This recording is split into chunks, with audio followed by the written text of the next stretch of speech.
Mobile phone ব্যবহারে একটি বাচ্চার থামছেই না চোখে রক্তক্ষরণ। বাচ্চারা যারা মোবাইল দেখো করতে হবে অন্ধত্বকরণ।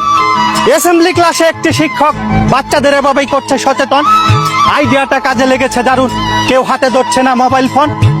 আপনার বাচ্চার মোবাইল ফোনে থাকে যদি প্রচুর আসক্তি, এই ভিডিওটি দেখবেন মাঝে মাঝে, কাজে আসবে 100% গ্যারান্টি।